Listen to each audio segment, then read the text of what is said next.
তানহা আর রিজওয়ান দুজন এক নোংরা খেলায় লিপ্ত। তাদের যেন দিন দুনিয়ার কোনো হুঁশ নেই। অন্যদিকে দরজায় নক করতে করতে এক পর্যায়ে প্রায় হয়রান হয়ে যায় রায়ান। খুব জোরে একটা ধাক্কা দিতেই দরজাটা হঠাৎ খুলে যায়। রায়ান তড়িঘড়ি করে ভেতরে ঢোকে। আজ তানহা দরজা খুলতে এত দেরি করছে কেন, এই ভাবনাটাই তাকে কুড়ে কুড়ে খাচ্ছিল। এক পা দুপা করে সিঁড়ি বেয়ে ওপরে উঠতে উঠতে রায়ানের কানে ভেসে আসে অস্বস্তিকর কোলাহল। দুজন মানুষের ফিসফাস, হাসি, চাপা কথাবার্তা। রায়ানের বুকটা ধক করে ওঠে। বেডরুমের দরজার ফাঁক দিয়ে সে উকি মারে। যা দেখে তার চোখের সামনে যেন সব আলো নিভে যায়। তার স্ত্রী তানহা একজন অন্য পুরুষের সঙ্গে ঘনিষ্ঠ মুহূর্তে। দৃশ্যটা স্পষ্ট, অথচ রায়ান যেন বিশ্বাস করতে পারছে না। মাথার ভেতর ঘূর্ণি ওঠে, শির দ্বারা বরফ হয়ে যায়, হাত পা অবশ লাগে। পৃথিবীটা হঠাৎ ছোট হয়ে আসে, নিঃশ্বাস আটকে যায়। তানহা প্রথমে টের পায় না, কিন্তু কয়েক সেকেন্ড পর দরজার দিকে চোখ পড়তেই সে চমকে ওঠে। তড়িঘড়ি করে নিজেকে সামলে নেয়, কোনো মতে একটা চাদর গায়ে জড়ায়। পাশের লোকটি রিজওয়ান উল্টো ঘাড় ফিরিয়ে দেখে রায়ান দাঁড়িয়ে। রায়ানের চোখে পানি, আর সেই পানির ভেতরে আগুন। নীরবতা ভেঙে রায়ান এগিয়ে যায়। রিজওয়ান উঠে দাঁড়াতে চায়, কিন্তু রায়ান তাকে কলার ধরে টেনে নামিয়ে দেয়। সে কাঁপছে, রাগে না, অপমানে। তানহা তাড়াতাড়ি সামনে এসে দাঁড়ায়। থামো, তুমি ওকে কিছু করবে না। তানহা তুমি না বলে বলে ওঠে, এই তুমি ওকে মারবে না। রায়ান মুহূর্তে থমকে যায়। তানহার মুখে সেই ভাষা, যে ভাষা সে কখনো রায়ানের সামনে ব্যবহার করত না। রায়ান হাসতে চায়, পারে না, গলাটা শুকিয়ে আসে। তোমার মধ্যে কি একটুও অপরাধ বোধ নেই? রায়ানের কণ্ঠ ভারী। আমার স্ত্রী হয়ে তুমি, আর এখন আমাকে থামাচ্ছ? তানহা চোখ কুঁচকে তাকায়, চাদরটা শক্ত করে জড়ায়, যেন সেই এই ঘরের মালিক আর রায়ান যেন অনাহুত অতিথি। অপরাধ বোধ? তানহা ঠান্ডা গলায় বলে, আমার ভালো লাগে না তোমাকে। তোমার মধ্যে কি আছে? টাকা নেই, স্ট্যাটাস নেই, আর দেখো রিজওয়ানের মধ্যে সব আছে। রায়ানের বুকের ভেতর যেন কেউ মুঠো করে হৃদয়টা চেপে ধরল। 8 বছরের সম্পর্ক এক মুহূর্তে তুচ্ছ হয়ে গেল। রায়ান জবাব দেয় না, শুধু তাটিয়ে থাকে। তানহা যেন আরও উস্কে ওঠে। আমার বাড়ি, আমি যাকে খুশি এখানে আনব। তুমি কে? সে দাঁত চেপে বলে, আমি তোমাকে ডিভোর্স দেব, আমি রিজওয়ানকে বিয়ে করব, এখন বের হও। রিজওয়ান তখনও চুপ, কিন্তু তার মুখে দম্ভের ছায়া, যেন সব কিছুই ঠিক আছে, যেন এটাই স্বাভাবিক। রায়ানের মাথা ঝিমঝিম করে, তবুও সে নিজেকে সামলে নেয়। তার চোখের পানি শুকিয়ে যায়, ভেতরে ভেতরে কিছু একটা পাথর হয়ে জমাট বাঁধে। তুমি বলছো ডিভোর্স? রায়ান শান্ত গলায় বলে, দরকার নেই, আজ থেকেই আমি তোমাকে মন থেকে ছেড়ে দিলাম। তানহা হাসে, অট্ট হাসি। রিজওয়ানও হাসে। সেই হাসির শব্দ রায়ানের কান চিরে দেয়। রায়ান আলমারি খুলে নিজের পুরনো কিছু জামা বের করে। তানহা পিছন থেকে বলে ওঠে, কি নাটক করছো? কোথায় যাবে? তোমার কিছুই তো তোমার না, সব আমার বাবার টাকায় কেনা। রায়ান থামে না, ওয়াশরুমে ঢুকে নিজের পোশাক বদলায়, আয়নার সামনে দাঁড়িয়ে চোখ মুছে ফেলে। আজ যে মানুষটা আয়নায় দাঁড়িয়ে, সে আর আগের রায়ান নয়। আজ কেউ একটা বিশ্বাসকে হত্যা করেছে, আর বিশ্বাসের মৃত্যু মানে মানুষটারও এক অংশ মরে যাওয়া। সে বেরিয়ে আসে। তানহা ও রিজওয়ান দূরে দাঁড়িয়ে। তানহা বিরক্ত মুখে তাকায়। যাও, আর কখনো আসবে না, তানহা বলে। রায়ান দরজার দিকে পা বাড়ায়, তারপর হঠাৎ থেমে ঘুরে দাঁড়ায়। তানহা ভাবে হয়তো মিনতি করবে, হয়তো কাঁদবে, কিন্তু রায়ানের চোখে তখন কাঁদার কিছু নেই। একদিন কাঁদবে তুমি, খুঁজবে আমায়, কিন্তু পাবে না। সেদিন বুঝবে আমি কি ছিলাম তোমার জীবনে। তারপর আর কোনো কথা না বাড়িয়ে সে বেরিয়ে যায় এক অজানার উদ্দেশ্যে। রাস্তায় রাতের বাতাস ঠান্ডা, কিন্তু রায়ানের ভেতরটা পুড়ে যাচ্ছে। হাঁটতে হাঁটতে সে চলে আসে শহরের সেই চিরচেনা লিকের পাড়ে। যখন মন খারাপ হতো সে এখানে আসতো। আজ মন খারাপ নয়, আজ ভেতরটা ভাঙা কাঁচের মতো জ্বলছে। সে বসে পড়ে, ঢেউয়ের শব্দ শুনতে থাকে। মাথার ভেতর বারবার একটাই প্রশ্ন, 8 বছর সবই কি মিথ্যে ছিল? চোখ বন্ধ করতেই স্মৃতির দরজা খুলে যায়। রায়ান ফ্রেশ হয়ে ডাইনিং টেবিলে বসে। বাবা কামাল হোসেন গম্ভীর মুখে তাকিয়ে। আজ কলেজে প্রথম দিন। বাবা বলে, এমন কিছু করবি না যাতে আমার মানসম্মান নষ্ট হয়, আর পড়াশোনা মন দিয়ে করবি। আমার ব্যবসা একদিন তোকে ধরতে হবে। রায়ান মাথা নিচু করে, জি আব্বু। নাস্তা শেষ করে সে গাড়ি নিয়ে কলেজে যায়।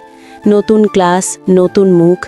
রায়ান গিয়ে সামনের দিকে দ্বিতীয় বেঞ্চের এক কোণায় বসে পড়ে, চুপচাপ, নির্লিপ্ত। কিছু মেয়ের চোখ আটকায় তার দিকে। ছেলেটা কেমন স্মার্ট, একজন ফিসফিস করে, আরেকজন বলে, দেখেছিস গাড়িতে এসেছে, বড়লোক বাড়ির মনে হয়। এই সব কথা গিয়ে পৌঁছায় তানহার গানে। তখনকার তানহা, যে এখনও রায়ানের জীবন ধ্বংস করেনি।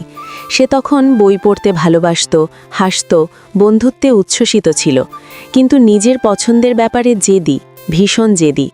তানহা মুখ তুলে রায়ানকে দেখে থমকে যায়, চোখে এক মুহূর্তে বিস্ময়, তারপর মৃদু হাসি। এই ছেলেটা, সে নিজের অজান্তে বলে ফেলে। পাশের বান্ধবী হেসে ওঠে, কি তুইও ক্রাশ খাইছিস নাকি? তানহা বিরক্তি ঢেকে বলে, চুপ কর, আমি পটাবো। রায়ান দূর থেকে কথাগুলো শুনে অস্বস্তি বোধ করে। সে মানুষজনের নজর পছন্দ করে না। ক্লাস শেষে পেছন থেকে কেউ ডাকে, শোনো। রায়ান ঘুরে তাকায়, তানহা সামনে দাঁড়িয়ে। জি। সাবধানে থেকো। তানহা হাসে, তোমার পেছনে নাকি অনেকেই লেগেছে। রায়ান চোখ সরিয়ে বলে, আমার তাড়া আছে। তানহা অবাক, ছেলেটা পাত্তা দিল না। সে নিজের ভেতরে প্রতিজ্ঞা করে, আমি ছাড়ব না। পরের দিন রায়ান আগেই কলেজে আসে, মাঠের পাশে বসে বই পড়ে। হঠাৎ ছায়া পড়ে, তানহা এসে পাশে বসে। রায়ান উঠে যেতে চায়, তানহা তাড়াতাড়ি বলে, যাচ্ছ কেন? বসো না, আমি ডিস্টার্ব করছি না তো। রায়ান কিছুটা দ্বিধায় বসে পড়ে। তানহা কৌতূহলী গলায় জিজ্ঞেস করে, তুমি মেয়েদের সঙ্গে বন্ধুত্ব করো না কেন? রায়ান শান্তভাবে বলে, এই বয়সে আমি জড়াতে চাই না। বন্ধুত্ব কখন যে ভালোবাসায় গড়ায়, ভয় লাগে। তানহা মৃদু হেসে বলে, ভয় পেও না, আমার সঙ্গে বন্ধু হও। রায়ান প্রথমবার তানহার প্রাণবন্ত মুখটা ভালো করে দেখে। কথার ভেতর একটা স্বচ্ছতা আছে, একটা সরলতা আছে, যা রায়ানকে টানে। ঠিক আছে, সে বলে, কিন্তু শর্ত আছে, তুমি আমাকে তুমি বলবে, আপনি না। তানহা খুশিতে চোখ বড় করে, সত্যি? তাহলে আজ থেকে আমরা বন্ধু? সেই দিন থেকে তাদের বন্ধুত্ব গাঢ় হতে থাকে। ক্লাস, ক্যান্টিন, লাইব্রেরি সবখানে যেন একসঙ্গে। তানহা সবসময় রায়ানের খোঁজ নিত। রায়ান তানহার পড়াশোনায় সাহায্য করত, কঠিন সময়ে পাশে থাকত। ধীরে ধীরে বন্ধুত্বের আড়ালে অন্য একটা অনুভূতি জন্মায়, যার নাম কেউ মুখে বলে না, কিন্তু দুজনেই টের পায়। কলেজ শেষ হয়, দুজনেই একই বিশ্ববিদ্যালয়ে ভর্তি হয়। কারণ রায়ানের বাবা চাইতেন তাকে বিদেশে পাঠাতে, কিন্তু রায়ান রাজি হয়নি। সে বলেছিল, আমি দেশেই পড়ব। সেই সিদ্ধান্তের পেছনে যে তানহার ছায়া ছিল, তা রায়ান নিজেও স্বীকার করতে পারত না। বিশ্ববিদ্যালয়ে এসেও তাদের বন্ধুত্ব একই থাকে, শুধু চোখের ভাষা বদলে যায়। তানহা বারবার মনে মনে বলে, এবার আর না, আজই বলবো। 14ই ফেব্রুয়ারি, ক্যাম্পাসে জুড়ে উৎসব। রায়ান যেতে চায় না, সে এসব দেখলে অস্বস্তি পায়। কিন্তু ফোন আসে, রায়ান তুমি আসবে না? তানহার কণ্ঠে আবদার, তোমার জন্য সারপ্রাইজ আছে, প্লিজ আসো। রায়ান একটু থেমে বলে, আচ্ছা আসছি। রায়ান ক্যাম্পাসে ঢুকতেই তানহাকে দেখে থমকে যায়। হলুদ শাড়িতে তানহা যেন আলোর মতো, হাতে একটা ছোট উপহার ব্যাগ, চোখে একরকম সাহস। তানহা ধীরে ধীরে সামনে আসে, তারপর সবার চোখের সামনে সে হাঁটু গেড়ে বসে একটা হলুদ গোলাপ এগিয়ে দেয়। আমি তোমাকে ভালোবাসি রায়ান। চারপাশে শীষ, হাসি, উল্লাস, কিন্তু রায়ানের কানে কিচ্ছু ঢোকে না। সে শুধু দেখে তার সামনে দাঁড়িয়ে আছে সেই মানুষটা, যার পাশে থাকতে থাকতে সে নিজেও বদলে গেছে। রায়ান ধীরে করে গোলাপটা নেয়, গলা আটকে যায়, তবুও বলে, আমিও তোমাকে ভালোবাসি তানহা, অনেক দিন ধরেই। তানহার চোখে জল এসে যায়। সে উঠে রায়ানকে জড়িয়ে ধরে, তারপর ব্যাগ থেকে একটা ঘড়ি বের করে রায়ানের হাতে পরিয়ে দেয়। আমি জানতাম তুমি বলবে না, তাই আমি বললাম। রায়ান একটু হাসে, সেই হাসির ভেতরে স্বপ্ন ছিল, ভরসা ছিল, ভবিষ্যৎ ছিল। আর সেই ভবিষ্যৎই একদিন লেকের পাড়ে বসে তার চোখের সামনে ভেঙে চুরমার হয়ে যাবে, সে তখনও জানত না। তানহা রায়ানের বুকের ওপর মাথা রেখে কিছুক্ষণ চুপ করেছিল। ক্যাম্পাসের চারপাশে কত মানুষ, কত শব্দ, কিন্তু দুজনের ভেতরে তখন শুধু একটাই শব্দ চলছিল, হৃদয়ের শব্দ। রায়ান ভাবছিল, এতদিন যে ভয়টা বুকের ভেতরে ছিল, বন্ধুত্ব থেকে ভালোবাসা হয়ে গেলে কি হবে, সেই ভয়টা আজ যেন আনন্দে পরিণত হয়েছে। তারপর দিনগুলো দ্রুত পাল্টাতে থাকে, বন্ধুত্বের জায়গা দখল করে নেয় সম্পর্ক। তানহা যেমন চঞ্চল, রায়ান তেমন শান্ত। তানহা রায়ানকে হাসাতে জানত, আর রায়ান তানহাকে থামাতে জানত। তানহা কোনোদিন কোনো সমস্যায় পড়লে রায়ান ঠিক এসে দাঁড়াতো, আর রায়ান চুপ করে থাকলে তানহা তার চোখ পড়ে বুঝে ফেলত ভেতরে কি চলছে। এভাবে 3 বছর কেটে যায়। বিশ্ববিদ্যালয়ের শেষ সেমেস্টার, পরীক্ষার প্রস্তুতি, ভবিষ্যৎ পরিকল্পনা সব কিছুর মাঝখানে দুজনেই স্বপ্ন বুনছিল। কিন্তু স্বপ্নের মতোই ভঙ্গুর ছিল তাদের চারপাশের বাস্তবতা। একদিন দুপুরে ক্যাম্পাসের মাঠে দুজন বসেছিল। তানহার চোখে আজ হাসি নেই, হাতে একটা কাগজ চাপা দেয়া, বারবার ভাঁজ করছে। রায়ান জিজ্ঞেস করল, কি হয়েছে?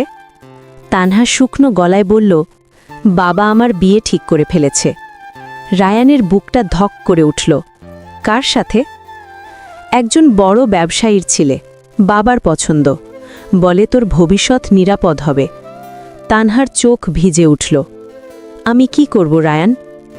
রায়ান কিছুক্ষণ চুপ করেছিল, তারপর খুব ধীরে বলল, আমি তোমাকে ছাড়া কাউকে বিয়ে করব না। তানহা গিলে ফেলল কান্না। আমিও না।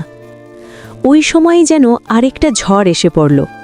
রায়ানের বাবা কামাল হোসেনও ঠিক করে ফেললেন তার ছেলের বিয়ে হবে তার মৃত বন্ধুর মেয়ে মায়ার সঙ্গে। পরিবারে কথাবার্তা শুরু হয়ে গেছে, আত্মীয়রা জেনে গেছে, অনুষ্ঠানের কথা পর্যন্ত ঠিক হতে চলেছে। রায়ান বাড়ি ফিরে সন্ধ্যায় বাবার সামনে বসে সাহস করে বলে ফেলল, আব্বু, আমি আপনাকে একটা কথা বলতে চাই। বাবা মুখ না তুলে বললেন, বল। রায়ান গলা শক্ত করে বলল, আমি তানহাকে ভালোবাসি, আমি ওকেই বিয়ে করতে চাই। কামাল হোসেন ঠান্ডা চোখে তাকালেন। আমাকে সুমিত সব বলেছে, তুই নাকি ওই মেয়ের সঙ্গে ঘুরিস। আব্বু, আমি সিরিয়াস, আমি। বাবা কথার মাঝখানে কেটে দিলেন। শোন, তুই যাই বল, বিয়ে তো তোর মায়ার সাথেই হবে। আমি এক অসহায় মেয়েতে কথা দিয়েছি, সেই কথা ভাঙতে পারবো না। আর আমার মান সম্মান আছে। কাল তোর এনগেজমেন্টের দিন ঠিক করা হয়েছে। রায়ানের বুকটা মোচড় দিল। কিন্তু আব্বু? কোনো কিন্তু না। বাবার গলা এবার শক্ত। আর এমন কিছু করবি না যাতে আমার মান সম্মান নষ্ট হয়। রায়ান বুঝে গেল বাবা সিদ্ধান্ত বদলাবেন না। আর তানহা? সে তো আগেই বলে রেখেছে, রায়ান যদি তাকে বিয়ে না করে সে নিজেকে শেষ করে দেবে। কথাটা শুধু আবেগ নয়, তানহার চোখে রায়ান অদ্ভুত এক দৃঢ়তাও দেখেছিল। সেদিন রাতেই রায়ান সিদ্ধান্ত নিল পালিয়ে বিয়ে করবে। অন্য কোনো রাস্তা নেই। রায়ান তানহাকে ফোন দিল। তানহা কাঁপা হাতে রিসিভ করল। রায়ান, তুমি কোথায়? আমি পারছি না, আমি। কিছু করো না, রায়ান দ্রুত বলল। আজ রাতেই আমরা বের হব, তুমি তৈরি থাকো। তানহা থমকে গেল, তারপর ফিসফিস করে বলল, সত্যি? হ্যাঁ, আজ রাত। রায়ান নিজের ব্যাগ গুছিয়ে নিল। বাবার আলমারি থেকে খুব বেশি কিছু না, কিছু নগদ টাকা, জরুরি কাগজপত্র। তারপর রাতের অন্ধকারে চুপচাপ বাড়ি থেকে বেরিয়ে গেল। যাবার আগে মায়ের ঘরের দরজার কাছে দাঁড়িয়েছিল কিছুক্ষণ। মাকে ডেকে বলতে ইচ্ছে করেছিল, কিন্তু পারল না। শুধু মনে মনে বলল, মাফ করে দিও মা। রাত গভীর। তানহা বাড়ির পেছনের বাগান দিয়ে বেরিয়ে এলো। দেওয়াল টপকে যখন রায়ানের সামনে দাঁড়ালো, রায়ানের মনে হলো এই মানুষটার জন্যই সে সব কিছু ছেড়ে দিচ্ছে। চলো, রায়ান বলল, দেরি হলে বিপদ। কোথায় যাব? তানহা কাপা গলায় জিজ্ঞেস করল। সমুদ্র পাড়ের শহরে আমার মামা থাকে, আপাতত ওখানে। রায়ান বলল, তোমাকে নিরাপদ রাখতে হবে আগে। বাসে উঠল দুজন। ভোরের আলো ফোটার সঙ্গে সঙ্গে শহর বদলাতে বদলাতে তারা গন্তব্যে পৌঁছল। রায়ানের মামা ইমরান সাহেব দুজনকে দেখে প্রথমে অবাক, তারপর দীর্ঘশ্বাস। তোমরা যা করেছ আমি দ্বিমত দেব না, কিন্তু তোর বাবা খুব কষ্ট পাবে রায়ান। রায়ানের চোখ নিচু। আমি বাধ্য হয়েছি মামা, অন্য কোনো পথ ছিল না। ইমরান সাহেব চুপ করে থাকলেন কিছুক্ষণ, তারপর বললেন, ঠিক আছে, আজই তোমাদের বিয়ের ব্যবস্থা করি। অন্তত কথা কাটাকাটি আর বাড়াবাড়ি হবে না। সেই রাতেই খুব সাদামাটাভাবে বিয়ে হলো। কোনো গান বাজনা না, কোনো বড় আয়োজন না, শুধু দুজন মানুষের হাত ধরার প্রতিজ্ঞা আর নতুন জীবনের শুরু। প্রথম কয়েক মাস ভালোই কাটল। ছোট ঘর, কম টাকা, তবুও আনন্দ ছিল, কারণ দুজন একসাথে ছিল। রায়ান দিনের বেলা চাকরি করত, রাতে টিউশন করাতো। ক্লান্ত শরীর নিয়ে ফিরে এসে তানহার মুখটা দেখলেই ক্লান্তি যেন অর্ধেক কমে যেত। তানহাও শুরুতে চেষ্টা করেছিল মানিয়ে নিতে। সে রান্না শিখেছে, বাজার করেছে, সব কিছু করেছে যাতে রায়ান একা না পড়ে। কিন্তু সময়ের সঙ্গে সঙ্গে তানহার ভেতরের অস্থিরতা বাড়তে থাকে। বিলাসবহুল জীবনে বড় হওয়া একটা মেয়ে হঠাৎ এই ছোট্ট ঘরে হিসেব করে খরচ করতে করতে তার ভালো লাগা ধীরে ধীরে কমে যেতে থাকে। সে মুখে না বললেও চোখে রায়ান পড়ে বুঝে ফেলত তানহা আগের মতো উচ্ছ্বসিত নয়, আগের মতো হাসে না। একদিন তানহা খুব সোজাসুজি বলে ফেলল, রায়ান, আমার এই জীবন ভালো লাগছে না। রায়ান থমকে গেল। মানে? আমি ফিরে যেতে চাই, তানহা বলল। বাবার বাড়ি, বাবার জীবন। এইভাবে সারা জীবন কাটাতে পারবো না। রায়ান গলা শক্ত করে বলল, তুমি বলতে চাও আমি তোমাকে সুখ দিতে পারছি না? তানহা বিরক্তির ছায়া ঢেকে বলল, সুখ শুধু ভালোবাসা দিয়ে হয় না রায়ান, বাস্তবতা আছে, স্ট্যাটাস আছে। রায়ান কিছুক্ষণ চুপ করে থেকে বলল, তুমি বাবাকে বলেছ? তানহা মাথা নাড়ল। হ্যাঁ, বাবা বলেছে ফিরে যেতে, আমাদেরকে মেনে নিয়েছে। রায়ানের বুকটা ধীরে ধীরে ভারী হতে থাকে। তার মানে আমি ঘরজামাই হয়ে থাকব? তানহা কাঁধ ঝাঁকিয়ে বলল, তাই তো হবে। তুমি বাবার অফিসে চাকরি করবে, আর আমি আবার আমার জায়গায় ফিরব। রায়ান তর্ক করেনি, শুধু একটা শর্ত দিয়েছিল, বাবার অফিসে সে ইন্টারভিউ দিয়ে যোগ্যতা অনুযায়ী চাকরি করবে। তানহা রাজি হয়েছিল এবং কয়েকদিনের মধ্যেই তারা তানহার বাবার বাড়িতে চলে এলো।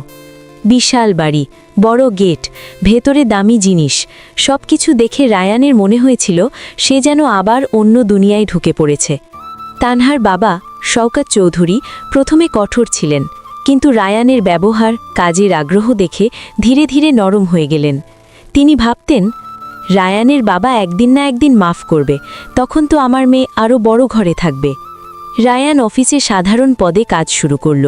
মন দিয়ে কাজ করত, কারো তোষামোদ করত না। লোকজন তাকে সম্মান করতে শুরু করল। কিন্তু তানহা দিন দিন বদলাতে থাকে। অফিসে সে বড় বড় লোকের সঙ্গে মিশে, পার্টিতে যায়, মিটিং করে, নতুন নতুন মানুষের সাথে পরিচিত হয়। তার মধ্যে অহংকার জন্মায়, আর সেই অহংকারের ভেতর রায়ান যেন ক্রমেই ছোট হয়ে যেতে থাকে। একসময় তানহা রায়ানকে সবার সামনে স্বামী হিসেবে পরিচয় দিতে অস্বস্তি বোধ করতে শুরু করল। রায়ান সেটা টের পেলেও কিছু বলতো না। মনে মনে ভাবত, সময় গেলে ঠিক হবে, তানহা তো আমাকে ভালোবাসে, শুধু নতুন পরিবেশে মানিয়ে নিতে পারছে না। কিন্তু সেই ঠিক হবে আর হলো না। তানহার আশেপাশে সবসময় একজন মানুষ ঘুরত, অফিসের ম্যানেজার রিজওয়ান। পরিপাটি পোশাক, কথায় মিষ্টি, চোখে চাতুর্য। তানহা প্রথমে তাকে গুরুত্ব দিত না, কিন্তু রিজওয়ান এমনভাবে কথা বলতো, এমনভাবে পাশে থাকত, ধীরে ধীরে তানহা তাকে প্রয়োজন মনে করতে শুরু করল। আর প্রয়োজন একদিন গিয়ে দাঁড়ালো আসক্তিতে। রায়ান একদিন সাহস করে বলেছিল, তানহা, তুমি আজকাল আমাকে সময় দাও না। তানহা বিরক্ত মুখে বলেছিল, আমি ব্যস্ত থাকি, আগের মতো ঘরে বসে থাকি না। রায়ান গলা নামিয়ে বলেছিল, আর রিজওয়ানের সাথে এত? তানহা চোখ বড় করে বলেছিল, তুমি কি আমাকে সন্দেহ করছো? রায়ান দ্রুত বলেছিল, না, সন্দেহ না, কিন্তু কিচ্ছু না। তানহা কটু গলায় বলেছিল, রিজওয়ান ম্যানেজার, কাজের জন্যই কথা বলি। তুমি তো এখানে একটা সাধারণ কর্মচারী, সব ব্যাপারে তোমার সঙ্গে পরামর্শ করব। এই কথাটা রায়ানের ভেতরে কোথাও গিয়ে গেঁথে গিয়েছিল। সাধারণ কর্মচারী শব্দটা যেন তার বুকের ওপর চেপে বসেছিল। তবুও সে চুপ করেছিল, কারণ সে তানহাকে হারাতে চাইত না। যে মানুষটার জন্য সে পরিবার ছেড়েছিল, তাকে কিভাবে সহজে ছেড়ে দেবে? কিছুদিন পর কোম্পানি থেকে ট্রেনিংয়ের জন্য রায়ানকে অন্য শহরে পাঠানো হলো। শুরুতে সে যেতে চায়নি। তানহাই বলেছিল, যাও, এটা তোমার ক্যারিয়ারের জন্য ভালো। রায়ান চলে গেল, আর দূরে থাকা অবস্থায় তানহা আর রিজওয়ানের সম্পর্ক আরও ঘনিষ্ঠ হতে থাকল। এদিকে আরেকটা ঘটনা ঘটে। ট্রেনিং চলাকালীন এক বড় মিটিংয়ে রায়ানের বাবার কোম্পানি উপস্থিত ছিল। দীর্ঘদিন পর বাবা ছেলের মুখোমুখি দেখা। কামাল হোসেন রায়ানকে দেখেই থমকে গিয়েছিলেন। তারপর সবার সামনে তাকে জড়িয়ে ধরেছিলেন। তুই আমাদের ভুলে গেছিস? বাবার গলা কেঁপেছিল। তোর মা কত কষ্ট পেয়েছে জানিস? রায়ানের চোখ ভিজে গিয়েছিল। আব্বু, আমাকে মাফ করে দিন। মাফ চাইছিস কেন? বাবা বলেছিলেন। ভুল তো আমার, আমি তোকে চাপ দিয়েছিলাম। তারপর হঠাৎ বাবা জিজ্ঞেস করেছিলেন, আমার বৌমা কোথায়? রায়ান বুক ফুলিয়ে বলেছিল, ঢাকায়, আমি ট্রেনিংয়ে এসেছি। কামাল কঠিন গলায় বলেছিলেন, কালকের মধ্যে যেন আমার বৌমাকে আমার বাড়িতে দেখি, বুঝেছিস? রায়ানের মনে হয়েছিল আজ তার জীবনে নতুন আলো এসেছে। সে তানহাকে ফোন করেছিল বারবার, কিন্তু তানহা ধরেনি। সে ভেবেছিল হয়তো ব্যস্ত, হয়তো অফিসে। রায়ান আর অপেক্ষা করেনি। রাত 12টার বাসে সে ঢাকার দিকে রওনা হয়েছিল। সকাল 10টার দিকে বাড়ির সামনে এসে দাঁড়িয়েছিল রায়ান। বুকের ভেতরে অদ্ভুত এক শিহরণ। আজ সে তানহাকে বলবে, তোমার শ্বশুর তোমাকে ডাকছে। আজ সে বলবে, সব ঠিক হয়ে গেছে। আজ সে আবার স্বপ্ন দেখবে। দরজায় হাত তুলেছিল। কলিং বেল টিপতে গিয়েই সে থেমে গেল। ভেতর থেকে কিছু একটা অস্বাভাবিক শব্দ ভেসে আসছিল। হাসি, চাপা কথা, যেন কোনো গোপন আনন্দ। রায়ান কলিং বেল চাপল। কোনো সাড়া নেই। আবার চাপল, তবুও দরজা খুলল না। রায়ানের বুক ধক করে উঠল। সে দরজায় নক করতে লাগল। একবার, দুবার, বারবার। বিরক্তি আর অস্বস্তি মিলে মাথা গরম হয়ে যেতে লাগল। শেষমেশ খুব জোরে এক ধাক্কা দিল। দরজা খুলে গেল। দরজা খুলে যেতেই রায়ানের চোখে প্রথমে যা পড়ল তা বিশ্বাস করতে তার কয়েক সেকেন্ড লেগে গেল। ঘরের ভেতর আলো জ্বলছে, কিন্তু সেই আলো তার কাছে অন্ধকারের চেয়েও ভয়ঙ্কর লাগল। মেঝেতে ছড়ানো জুতা, এলোমেলো সোফা, বাতাসে অদ্ভুত এক ভারী গন্ধ, সব মিলিয়ে রায়ানের বুকের ভেতর অজানা শঙ্কা দানা বাঁধতে লাগল। তানহা, গলা শুকিয়ে আসা স্বরে ডাকল সে। কোনো উত্তর নেই। রায়ান ভেতরে ঢুকে দরজা বন্ধ করল। পা বাড়াতেই চোখ পড়ল সিঁড়ির দিকে। উপরের দিক থেকে অস্পষ্ট কিছু শব্দ ভেসে আসছে। কথার ফাঁকে ফাঁকে চাপা হাসি। সেই হাসির শব্দ রায়ানের বুকের ভেতর ছুরি হয়ে ঢুকল। এক ধাপ, দুই ধাপ, ধীরে ধীরে সে সিঁড়ি ভাঙতে লাগল। প্রতিটা ধাপে মনে হচ্ছিল সে নিজের জীবনের কোনো এক অজানা প্রান্তের দিকে এগিয়ে যাচ্ছে। উপরে উঠতেই বেডরুমের দরজা আধ খোলা চোখে পড়ল। রায়ান দরজার কাছে দাঁড়িয়ে রইল। হাত পা কাঁপছে, তবুও সে উকি দিল। আর সেই মুহূর্তেই তার ভেতরের সব কিছু ভেঙে পড়ল। তানহা, তার তানহা আর রিজওয়ান। দৃশ্যটা এতটাই স্পষ্ট যে ভুল বোঝার কোনো সুযোগ নেই। রায়ানের মাথার ভেতর যেন বিকট একটা শব্দ বেজে উঠল। কান ঝাঁ ঝাঁ করতে লাগল। বুকের ভেতর জমে থাকা সব আশা এক নিমিষে ধসে পড়ল। কয়েক সেকেন্ড সে দাঁড়িয়েই ছিল, নড়তে পারছিল না। নিঃশ্বাস যেন আটকে গেছে। পৃথিবীটা হঠাৎ থেমে গেছে বলে মনে হলো। হঠাৎ তানহার চোখ পড়ল দরজার দিকে। সে চমকে উঠল। মুহূর্তের মধ্যে নিজেকে সামলে নিয়ে চাদর টেনে নিল। রিজওয়ান কিছু বুঝে ওঠার আগেই তানহা তাকে দূরে সরিয়ে দিল। তুমি এখানে কেন? তানহার গলায় ভয়ের চেয়ে বিরক্তিই বেশি। রায়ান এগিয়ে এলো, চোখে জল, মুখে তীব্র কষ্ট। আমি কেন এখানে, এই প্রশ্নটা তুমি করছো? রিজওয়ান তাড়াতাড়ি উঠে দাঁড়িয়ে নিজেকে গুছিয়ে নিতে লাগল। তার মুখে কোনো অনুশোচনা নেই, বরং এক ধরনের আত্মবিশ্বাস। রায়ানের ভেতরের আগুনটা তখন আর দমে রাখা গেল না। সে রিজওয়ানের কলার চেপে ধরল। তুই আমার ঘরে আমার স্ত্রীর সাথে? তানহা দ্রুত সামনে এসে দাঁড়ালো। রায়ান, থামো, তুমি ওকে মারবে না। রায়ান অবাক হয়ে তাকালো। তুমি আমাকে থামাচ্ছ? হ্যাঁ, তানহা ঠান্ডা গলায় বলল। এই বাড়িতে কি হবে না হবে সেটা তুমি ঠিক করবে না। রায়ানের ঠোঁট কাঁপতে লাগল। তোমার মধ্যে কি একটুও অপরাধবোধ নেই? তানহা চাদরটা গায়ে জড়িয়ে বিছানায় বসে পড়ল। অপরাধবোধ কেন হবে? আমি তো খুশি। তুমি আমাকে আর সুখ দিতে পারো না। এই কথাটা রায়ানের বুকে সজোরে আঘাত করল। 8 বছরের সম্পর্ক, সে ফিসফিস করে বলল। সব মিথ্যে ছিল? তানহা চোখ ঘুরিয়ে বলল, ওগুলো শুধু আবেগ ছিল, এখন বাস্তবতা বুঝেছি। রিজওয়ান তখন এগিয়ে এসে বলল, দেখো রায়ান, ব্যাপারটা এত বাড়ানোর দরকার নেই। রায়ান ঘুরে তাকালো। তুই চুপ কর। তানহা হঠাৎ কটুভাবে বলল, ওকে চুপ করানোর অধিকার তোমার নেই। তুমি এখান থেকে বের হও। এই বাড়ি আমার বাবার। তানহা কথার মাঝখানে কেটে দিল। তুমি এখানে অতিথিও না। রায়ানের মাথা নিচু হয়ে এলো। মনে হলো কেউ তার আত্মসম্মানটা মাটিতে ফেলে দলা পাকিয়ে দিচ্ছে। ডিভোর্স পেপার আমি আগেই রেডি রেখেছি। তানহা আলমারির দিকে ইশারা করে বলল, সই করে দাও, ঝামেলা শেষ। রায়ান কিছু বলল না। ধীরে ধীরে এগিয়ে গিয়ে কাগজটা নিল, কলম হাতে নিল। এক মুহূর্ত থামল, তানহার দিকে তাকালো। শেষ একটা কথা বলি রায়ান, তুমি কি কখনো আমাকে ভালোবেসেছিলে? তানহা নির্লিপ্তভাবে বলল, ভালোবাসা? না, আমি শুধু তখন একা ছিলাম। এই কথাটা শোনার পর রায়ানের ভেতরে আর কিছু অবশিষ্ট রইল না। সে সই করে দিল, কাগজটা ভাঁজ করে তানহার দিকে ছুঁড়ে দিল। তারপর নিজের পুরনো জামা কাপড়গুলো তুলে নিল। দরজার দিকে হাঁটতে হাঁটতে থামল। একদিন তুমি কাঁদবে, সে শান্ত স্বরে বলল। সেদিন বুঝবে আমি কি ছিলাম। তানহা আর রিজওয়ান হাসিতে ফেটে পড়ল। রায়ান আর পেছনে তাকালো না, সোজা বেরিয়ে গেল। রাতের শহর তাকে গিলে ফেলল। সে হাঁটতে হাঁটতে চলে এলো সেই লেকের পাড়ে, যেখানে একসময় সে তানহার সাথে স্বপ্ন দেখেছিল। আজ সেই জায়গায় বসে সে শুধু শূন্যতা অনুভব করছে। ভোরের আলো ফুটতে শুরু করল। রায়ান সারা রাত বসেই ছিল। মাথার ভেতর বারবার ভেসে উঠছিল তানহার মুখ, তার কথা, তার হাসি, সব কিছু এখন বিষ হয়ে গেছে। সকালের দিকে সে ধীরে ধীরে উঠে দাঁড়ালো। আজ থেকে তার জীবন নতুনভাবে শুরু হবে, কষ্ট নিয়ে, অপমান নিয়ে, কিন্তু দুর্বল হয়ে নয়। সে বাসায় ফিরে গেল। দরজা খুলতেই মা দৌড়ে এসে জড়িয়ে ধরল। তুই কোথায় ছিলি? তোর অবস্থা কি? রায়ান কিছু বলল না, শুধু মায়ের কাঁধে মুখ লুকিয়ে চুপচাপ কাঁদল। বাবা দূরে দাঁড়িয়ে সব দেখছিলেন। তিনি বুঝে গেলেন তার ছেলের জীবনে বড় কিছু ভেঙে গেছে। তোর বউ কোথায়? বাবার প্রশ্ন। রায়ান মাথা নিচু করে বলল, আর কোনো বউ নেই আব্বু। বাবা আর কিছু বললেন না, শুধু ছেলের কাঁধে হাত রাখলেন। কয়েকদিন কেটে গেল। রায়ান নিজেকে কাজে ডুবিয়ে দিল। বাবার ব্যবসায় পুরো মনোযোগ দিল। দিনরাত এক করে কাজ করতে লাগল, যেন কাজই তার একমাত্র আশ্রয়।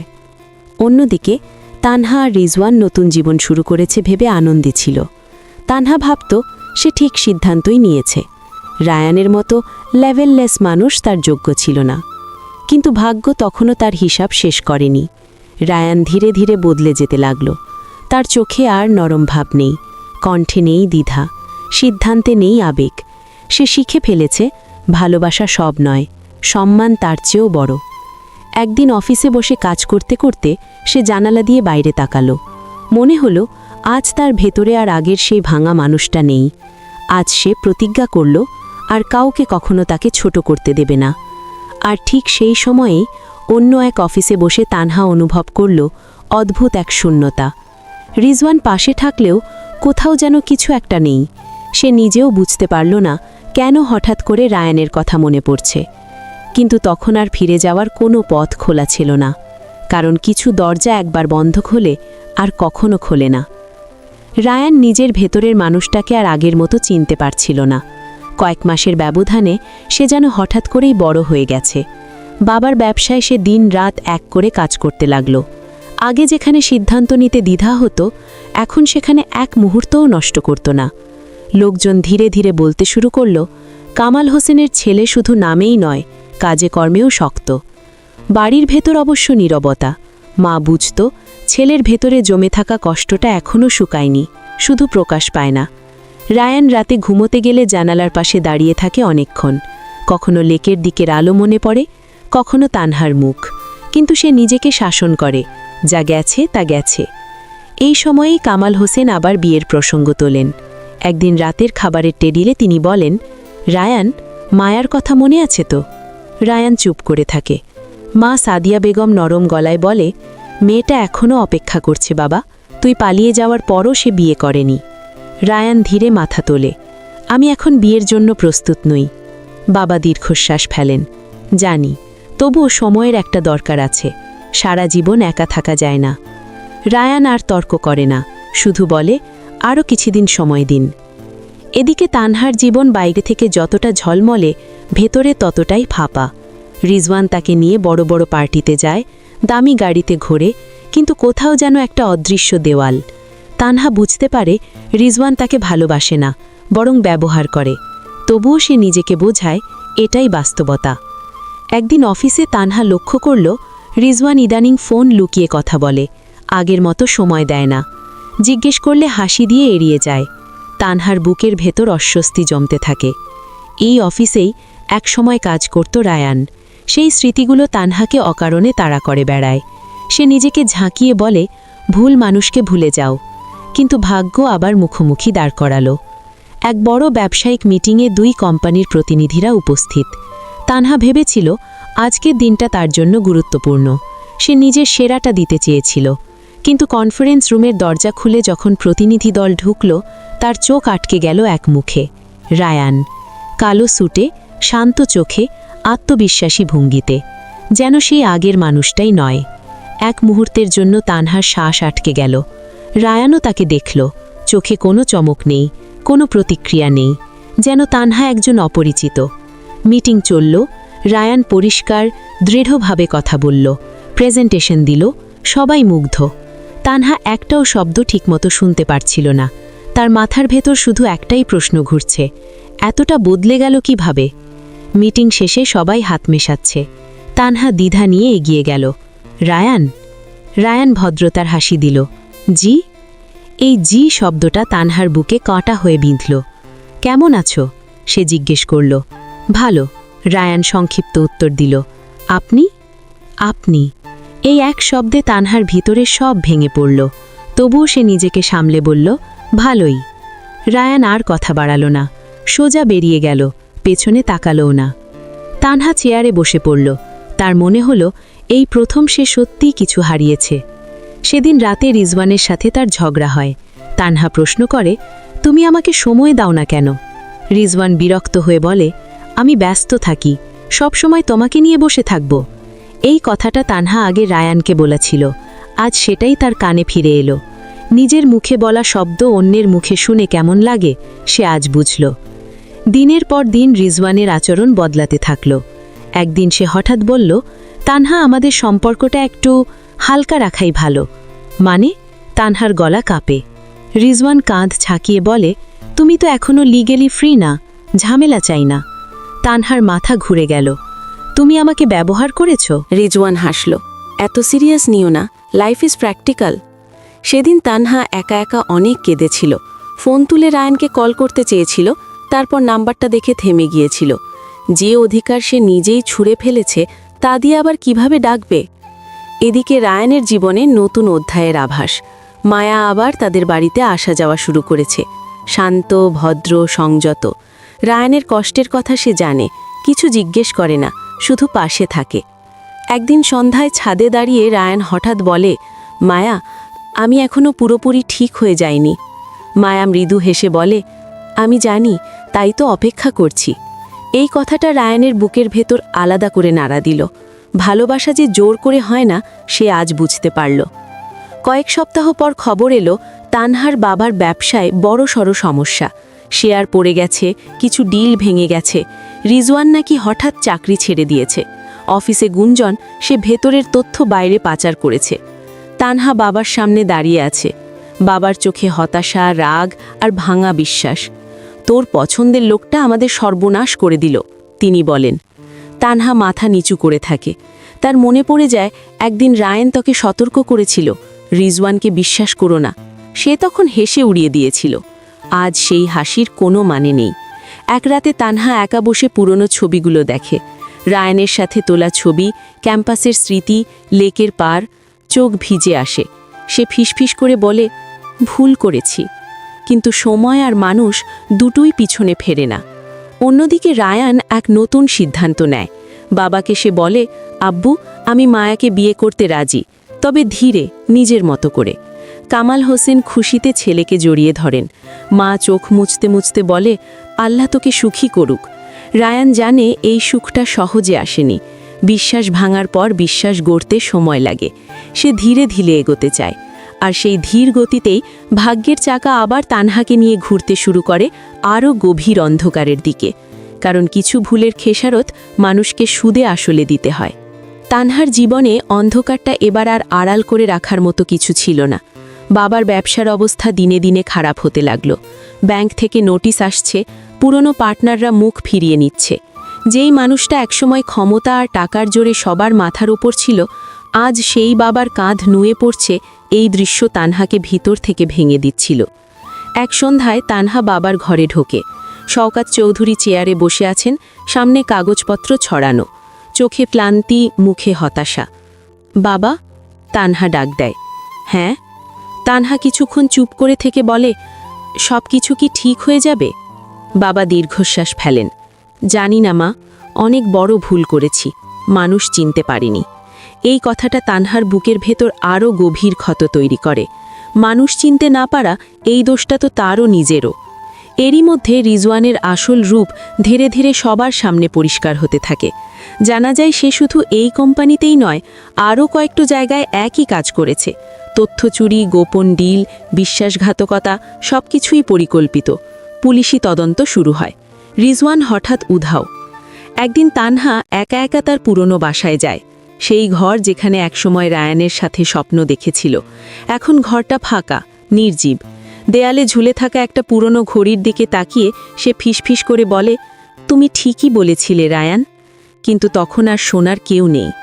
অন্যদিকে রায়ানের জীবন ধীরে ধীরে স্থির হচ্ছে। ব্যবসায় সে বড় একটা ডিল সফলভাবে শেষ করেছে। বাবার মুখে সন্তুষ্টির হাসি।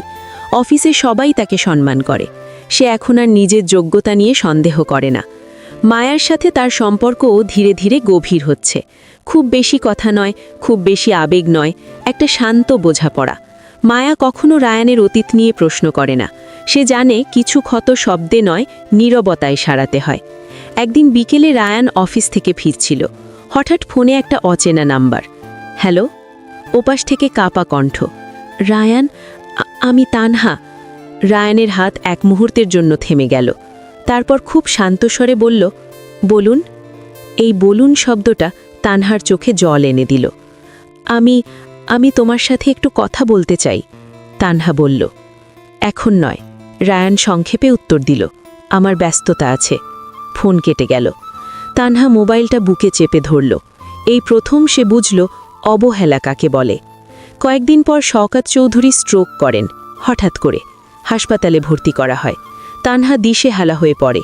আত্মীয়রা দূরে, পরিচিতরা মুখ ফিরিয়ে নিয়েছে।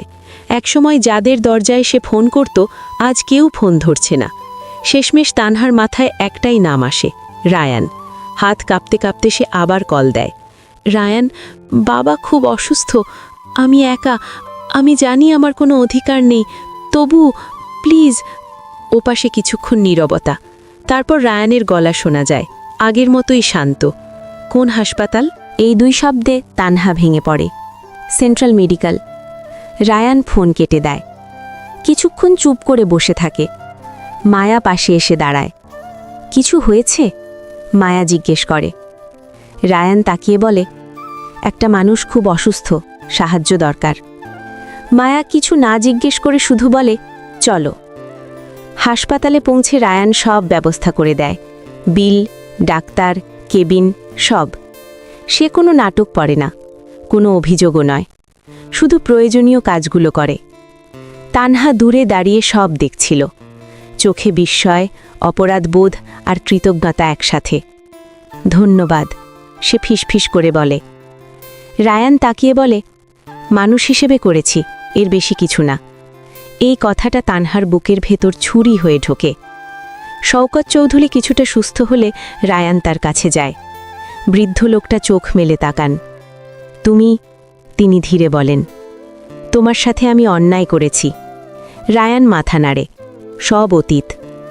হাসপাতালের করিডোরে দাঁড়িয়ে তানহা হঠাৎ বলে ওঠে, রায়ান, যদি সময়টা ফিরিয়ে নিতে পারতাম। রায়ান থামিয়ে দেয়। সময় ফিরে আসে না, আর কিছু কথা দেরিতে বললে তার মূল্য থাকে না। তানহা আর কিছু বলতে পারে না। সেদিন রাতে রায়ান বাড়ি ফিরে মায়ার দিকে তাকিয়ে বলে, আমি ঠিক কাজটাই করেছি, তাই তো? মায়া হালকা হাসে। হ্যাঁ, তুমি মানুষ হয়ে উঠেছ। এই কথাটা রায়ানের বুকের ভেতর শান্তি এনে দেয়। অন্যদিকে তানহা একা বসে হাসপাতালের বারান্দায়। বাবার শ্বাস প্রশ্বাসের শব্দ শোনে। নিজের জীবনের দিকে তাকিয়ে দেখে সব কিছুই আছে, শুধু সম্মান আর ভালোবাসা নেই। সে ফিসফিস করে বলে, কিছু ভুলের ক্ষমা হয় না। আর দূরে কোথাও রায়ান নতুন করে শিখছে, ভালো থাকা মানে কেবল সফল হওয়া নয়, সঠিক সময় সঠিক মানুষ হয়ে ওঠাও। হাসপাতালের সেই রাতটা তানহার জীবনের সবচেয়ে দীর্ঘ রাত হয়ে রইল।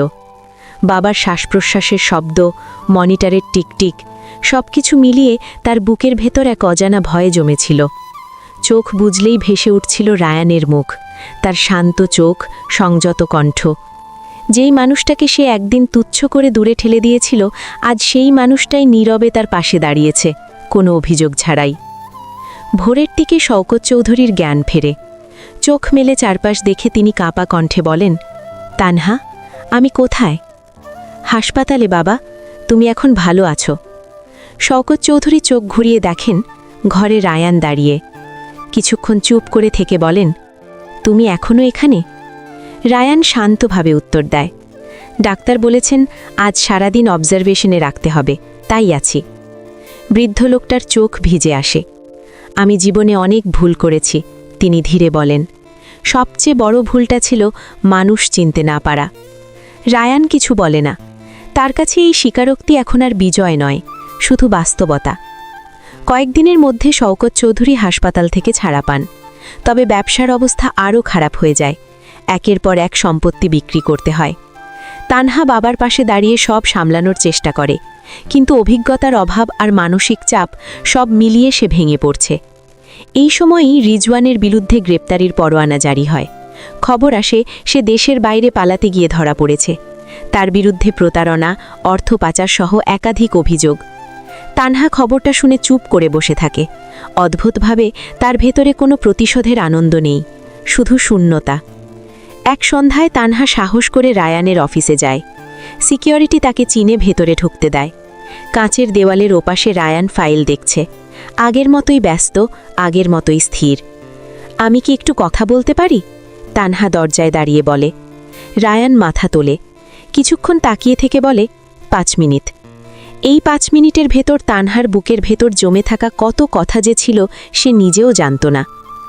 আমি সব হারিয়েছি, তানহা ধীরে বলে, নিজের দোষে। রায়ান ফাইল বন্ধ করে চেয়ারে হেলান দেয়। হারানোর আগে ভেবেছিলে? তানহা মাথা নাড়ে। না। তাই তো, ভুল তখনই ভয়ঙ্কর যখন আমরা তাকে গুরুত্ব দিই না। তানহা চোখ মুছে বলে, আমি ক্ষমা চাইতে এসেছি। রায়ান একটু থেমে বলে, ক্ষমা আমি অনেক আগেই দিয়েছি, কিন্তু বিশ্বাস, সেটা আর ফেরে না। এই কথাটা তানহার বুকের ভেতর কেঁপে ওঠে। সে জানত এই কথাটাই সে শুনবে। রায়ান উঠে দাঁড়ায়। আমাকে যেতে হবে। তানহা আর আটকায় না, শুধু ফিসফিস করে বলে, আমি তোমাকে কখনো ভুলতে পারবো না। রায়ান কোনো উত্তর দেয় না। অন্যদিকে মায়া ধীরে ধীরে রায়ানের জীবনে আরও গভীরভাবে জড়িয়ে পড়ছে। সে রায়ানের বাবা মায়ের মন জয় করেছে। ঘরটা আবার হাসিতে ভরে উঠছে। একদিন দুপুরে মায়া সাহস করে বলে, রায়ান, আমরা কি ভবিষ্যৎ নিয়ে কথা বলতে পারি? রায়ান তাকিয়ে থাকে। কিছুক্ষণ পর বলে, আমি ভাঙা মানুষ মায়া। মায়া মৃদু হেসে বলে, ভাঙা মানুষই তো ঠিকভাবে ভালোবাসতে শেখে। এই কথাটা রায়ানের ভেতরে কোথাও গিয়ে লাগে। কয়েক সপ্তাহ পর রায়ান সিদ্ধান্ত নেয় সে মায়াকে বিয়ে করবে। বড় করে নয়, জাঁকজমক নয়, শান্তভাবে। বাবা মা খুশি, মায়াও। খবরটা তানহার কানে পৌঁছায়। সে নিজের ঘরে একা বসেছিল। খবরটা শুনে বুকের ভেতর যেন কিছু একটা ভেঙে পড়ে। সে জানত এই দিনটা আসবে, তবুও প্রস্তুত ছিল না। রাতে তানহা লেকের পাড়ে গিয়ে বসে, সেই জায়গায় যেখানে একদিন রায়ান বসেছিল ভাঙ্গা হৃদয় নিয়ে। আজ সে বুঝতে পারছে কতটা গভীর সেই কষ্ট ছিল। সে নিজেকে প্রশ্ন করে, আমি যদি তখন বুঝতাম? কিন্তু প্রশ্নের উত্তর আসে না। বিয়ের দিন ঘনিয়ে আসে, বাড়িতে প্রস্তুতি শুরু হয়। মায়া শান্ত, সংযত, কিন্তু খুশি। রায়ান তাকে দেখে মনে মনে ভাবে, ভালোবাসা মানে হয়তো এই শান্তি। বিয়ের আগের রাতে রায়ান একা ছাদে দাঁড়িয়ে থাকে। আকাশের দিকে তাকিয়ে দীর্ঘশ্বাস ফেলে। হঠাৎ ফোনে মেসেজ আসে, অচেনা নাম্বার। আমি জানি তুমি বিয়ে করতে যাচ্ছ, শেষবার তোমাকে দেখতে চাই, প্লিজ। রায়ান বুঝে যায়, তানহা। সে ফোন নামিয়ে রাখে, কিছুক্ষণ চুপ করে থাকে। তারপর মায়ার কথা মনে পড়ে, তার বিশ্বাস, তার অপেক্ষা। রায়ান মেসেজের রিপ্লাই দেয় না। এই নীরবতাই ছিল তার শেষ উত্তর। অন্যদিকে তানহা ফোন হাতে বসে থাকে। স্ক্রিনে কোনো আলো জ্বলে না, চোখের জল গড়িয়ে পড়ে। সে ফিসফিস করে বলে, আমি দেরি করে ফেলেছি। বিয়ের দিন সকালে শহরটা আলোয় ভরে ওঠে। রায়ান সাদা পাঞ্জাবিতে আয়নার সামনে দাঁড়িয়ে আছে। বাবার চোখে গর্ব, মায়ের চোখে শান্তি। আর শহরের অন্য এক প্রান্তে তানহা কালো শাড়ি পরে আয়নার সামনে দাঁড়িয়ে নিজেকে দেখে। আয়নায় সে একজন পরাজিত মানুষকে দেখে, যে ভালোবাসাকে চিনেছিল কিন্তু ধরে রাখতে পারেনি। এই দুই ভিন্ন জীবনের পথে আজ স্থায়ীভাবে টানা পড়ে গেল এক গভীর রেখা, যার ওপারে আর কখনো ফেরা যায় না। বিয়ের দিনটা রায়ানের জীবনে এক অদ্ভুত অনুভূতি নিয়ে আসে। কোনো উত্তেজনা নেই, কোনো উচ্ছ্বাস নেই, আছে শুধু এক ধরনের স্থিরতা। সে বুঝতে পারছে এই সিদ্ধান্তটা আবেগ থেকে নয়, প্রজ্ঞা থেকে নেওয়া।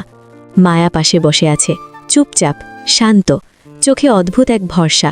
সেই ভরসাটাই রায়ানের বুকের ভেতর একটা শক্ত মাটির মতো অনুভূতি তৈরি করে। বিয়েটা খুব সাধারণভাবেই হয়, কোনো বাড়তি আড়ম্বর নেই, আত্মীয় স্বজন, কাছের মানুষ, এই পর্যন্তই।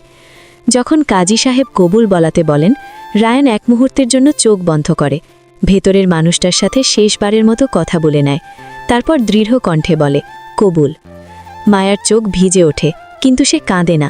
সে জানে এই মানুষটা অনেক ভেঙে এসে আজ এই জায়গায় দাঁড়িয়েছে। বিয়ের পরের দিনগুলো শান্তিতে কাটতে থাকে। মায়া ধীরে ধীরে সংসার গুছিয়ে নেয়। রায়ানের মা তাকে নিজের মেয়ের মতো গ্রহণ করে।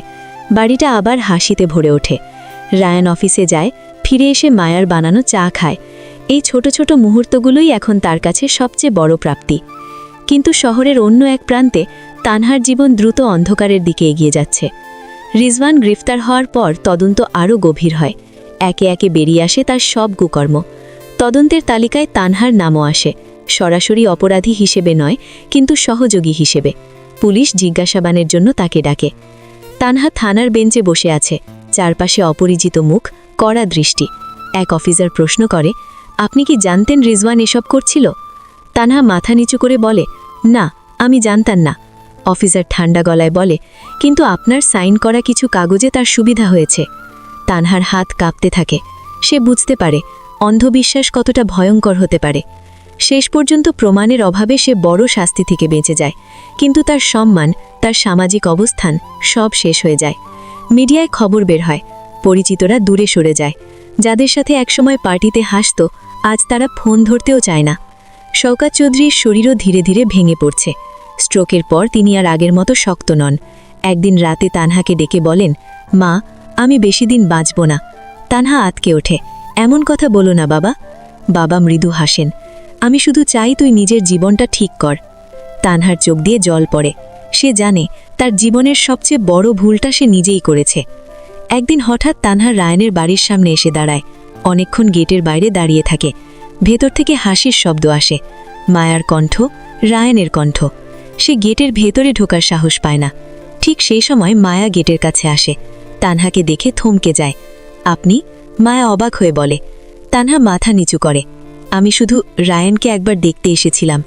মায়া কিছুক্ষণ চুপ করে থেকে বলে, রায়ান এখন সুখী, প্লিজ তাকে আর কষ্ট দেবেন না। এই কথাটা তানহার বুকের ভেতর শেষ পেরেকটা ঠুঁকে দেয়। সে কিছু না বলে ঘুরে চলে যায়। সেদিন রাতে তানহা নিজের ঘরে বসে আয়নার দিকে তাকিয়ে থাকে। আয়নায় সে একজন পরাজিত নারীকে দেখে, যে ভালোবাসা পেয়েও ধরে রাখতে পারেনি, যে লোভের কাছে হার মেনেছে। সে ফিসফিস করে বলে, আমি একা হয়ে গেলাম। দিনের পর দিন তানহার মানসিক অবস্থা খারাপ হতে থাকে। রাতে ঘুমাতে পারে না। বারবার রায়ানের মুখ ভেসে ওঠে। কখনো সে নিজের সাথে কথা বলে, কখনো হেসে ওঠে, কখনো হঠাৎ কাঁদতে শুরু করে। শওকত চৌধুরী একদিন সকালে তানহাকে ডেকে বলেন, মা, আমি চাই তুই চিকিৎসা নে। তানহা প্রথমে রাজি হয় না, কিন্তু এক রাতে হঠাৎ সে ভেঙে পড়ে, চিৎকার করে কাঁদতে থাকে। শেষে বাধ্য হয়েই তাকে একজন মনোরোগ বিশেষজ্ঞের কাছে নিয়ে যাওয়া হয়। ডাক্তারের কেবিনে বসে তানহা অনেকক্ষণ চুপ করে থাকে। তারপর হঠাৎ বলে ওঠে, আমি সব নষ্ট করে ফেলেছি, তাই না? ডাক্তার শান্ত গলায় বলেন, ভুল সবাই করে, প্রশ্ন হলো আমরা সেটা থেকে কি শিখি। কিন্তু তানহা তখন আর শেখার জায়গায় নেই। তার মন ধীরে ধীরে বাস্তবতা থেকে বিচ্ছিন্ন হতে শুরু করে। অন্যদিকে রায়ান ধীরে ধীরে জীবনে এগিয়ে যাচ্ছে। একের পর এক বড় ব্যবসায়িক সাফল্য আসছে। পত্রিকায় তার নাম বের হয়, তরুণ উদ্যোক্তা, এই উপাধি পায় সে। মায়া তার পাশে থাকে সবসময়। একদিন সে হাসতে হাসতে বলে, তুমি জানো, তুমি এখন আগের চেয়ে অনেক বেশি হাসো।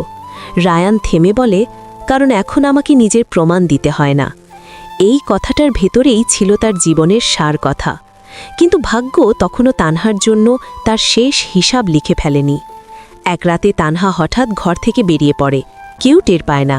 গভীর রাতে তাকে খুঁজে পাওয়া যায় শহরের এক প্রান্তে অচেতন অবস্থায়। এরপর তাকে মানসিক হাসপাতালে ভর্তি করা হয়। ডাক্তাররা বলেন, রোগী গভীর মানসিক ট্রমায় আছে, সময় লাগবে। হাসপাতালের ঘরে বসে তানহা সারাদিন জানালার বাইরে তাকিয়ে থাকে। কখনো ফিসফিস করে বলে, রায়ান, আমি দেরি করে ফেলেছি। এই কথাটাই সে বারবার বলতে থাকে। আর শহরের আরেক প্রান্তে রায়ান রাতে বাড়ি ফিরে মায়ার পাশে বসে চা খায়। তার কোলে ভবিষ্যৎ, সামনে পথ, আর পেছনে কোনো আফসোস নেই। কারণ কিছু মানুষকে হারিয়েই মানুষ নিজের জীবনটা খুঁজে পায়। মানসিক হাসপাতালের ঘরটা নিঃশব্দ হলেও তানহার ভেতরটা ছিল ভয়ঙ্কর কোলাহলে ভরা। জানালার বাইরে তাকিয়ে সে ঘণ্টার পর ঘণ্টা বসে থাকত। কখনো হেসে উঠত, কখনো হঠাৎ ফিসফিস করে কারো নাম ডাকত। নার্সরা জানত এই নামটা বারবার আসে, রায়ান। ডাক্তার ফাইলে লিখে রাখে, obsessive guilt, severe trauma, delusional attachment. Tanha কিন্তু এসব বোঝে না। তার কাছে শুধু একটাই সত্য, সে দেরি করে ফেলেছে। একদিন সকালে ওয়ার্ডে নতুন একজন নার্স আসে, নাম নীলা। অন্যদের মতো রুক্ষ নয়, বরং নরম গলায় কথা বলে। সে তানহা পাশে বসে বলে, আপনি চাইলে আমাকে গল্প বলতে পারেন। তানহা ধীরে ধীরে তার জীবনের টুকরো টুকরো কথা বলতে শুরু করে। কোথাও গিয়ে গল্প থেমে যায়, আবার অন্য জায়গা থেকে শুরু হয়। কিন্তু প্রতিটা কথার শেষেই একটা নাম, রায়ান। নীলা একদিন জিজ্ঞেস করে, আপনি কি এখনও তাকে ভালোবাসেন? তানহা কিছুক্ষণ চুপ করে থেকে বলে, না, আমি নিজেকে ঘৃণা করি। ওকে ভালোবাসা ছিল না, ও ছিল আমার আশ্রয়। এই প্রথম তানহা নিজের ভেতরের সত্যটা মুখে আনে। অন্যদিকে রায়ানের জীবন এগিয়ে চলছে। মায়ার গর্ভ ধীরে ধীরে বড় হচ্ছে। ডাক্তার রিপোর্টে সব ঠিকঠাক। রায়ান অফিস থেকে তাড়াতাড়ি ফিরে আসে। রাতে মায়ার পা মাসাজ করে। হাসতে হাসতে বলে, আমাদের বেবিটা নিশ্চয়ই খুব জেদি হবে। মায়া মুচকি হেসে বলে, ও তোমার মতো হলে দোষের কিছু নেই। এই ছোট ছোট কথোপকথনগুলো রায়ানের জীবনে এক ধরনের পূর্ণতা এনে দেয়। এক সন্ধ্যায় রায়ানের বাবা আলাদা করে তাকে ডেকে বলেন, জানিস, জীবনের সব যুদ্ধ জেতা যায় না, কিন্তু তুই যেটা জিতেছিস নিজেকে, ওটাই সবচেয়ে বড় জয়। রায়ান চুপ করে থাকে। সে জানে এই জয় সহজে আসেনি। কয়েক মাস পর মানসিক হাসপাতাল থেকে খবর আসে তানহার অবস্থা কিছুটা স্থিতিশীল। শওকত চৌধুরী তখন আর নেই। বাবার মৃত্যুর খবরটা তানহা খুব অদ্ভুতভাবেই গ্রহণ করে। কাঁদে না, শুধু ভাঁকা চোখে তাকিয়ে থাকে। হাসপাতালের বোর্ড সিদ্ধান্ত নেয় তাকে আর বাইরে রাখার মতো কেউ নেই, তাই দীর্ঘমেয়াদী কেয়ারেই থাকতে হবে। একদিন নীলা তানহাকে একটা পত্রিকা দেয়। পত্রিকার এক কোণায় ছোট করে একটা খবর, তরুণ উদ্যোক্তা রায়ানের কোম্পানি আন্তর্জাতিক পুরস্কার অর্জন করল। তানহা খবরটা অনেকক্ষণ দেখে থাকে। তারপর পত্রিকাটা ভাঁজ করে বুকে চেতে ধরে। চোখের কোণ দিয়ে জল গড়ায়, কিন্তু মুখে কোনো শব্দ নেই। সে নিজেকে বলে, তুমি ঠিক জায়গায় পৌঁছেছ রায়ান, আর আমি যেখানে থাকার কথা সেখানেই আছি। সেদিন রাতে তানহা প্রথমবার শান্তিতে ঘুমায়। অন্যদিকে সময় থেমে থাকে না। মায়ার ডেলিভারির দিন এগিয়ে আসে। হাসপাতালের করিডোরে রায়ান অস্থির হয়ে হাঁটাহাঁটি করছে। হঠাৎ ভেতর থেকে কান্নার শব্দ আসে, নবজাতকের কান্না। ডাক্তার বেরিয়ে এসে হাসি মুখে বলে, অভিনন্দন, মা ও বেবি দুজনেই ভালো আছে। রায়ানের চোখ ভিজে ওঠে। সে আল্লাহর কাছে মাথা নত করে। তারপর নার্স শিশুটাকে তার কোলে দেয়। ছোট্ট একটা মুখ, বন্ধ চোখ। রায়ান ফিসফিস করে বলে, আমি তোমাকে কখনো কষ্ট দেব না। মায়া দুর্বল কণ্ঠে বলে, ওর নাম কি রাখব? রায়ান একটু ভেবে বলে, আয়ান, নতুন শুরুর নাম। মায়া হাসে। এই খবর পত্রিকায় আসে। একদিন সেই পত্রিকাই আবার পৌঁছে যায় মানসিক হাসপাতালের লাইব্রেরিতে। নীলা তানহাকে দেখায়। তানহা ছবিটার দিকে তাকিয়ে থাকে, রায়ান, মায়া আর ছোট্ট শিশুটি। হঠাৎ সে বলে ওঠে, ভালো হয়েছে। নীলা অবাক হয়ে তাকায়, কি ভালো হয়েছে? তানহা মৃদু হেসে বলে, ওর জীবনটা ঠিক জায়গায় গেছে। এই হাসিটা ছিল অনেক দিন পর আসা একটুখানি স্বস্তি। রাতে তানহা জানালার পাশে দাঁড়িয়ে আকাশের দিকে তাকায়। তার ভেতরে আর কোনো দাবি নেই, কোনো চাওয়া নেই, শুধু একটা উপলব্ধি। ভালোবাসা মানে কাউকে নিজের করে পাওয়া নয়, ভালোবাসা মানে কাউকে ঠিক জায়গায় পৌঁছাতে দেওয়া। এই উপলব্ধিটাই হয়তো তার জীবনের শেষ শিক্ষা।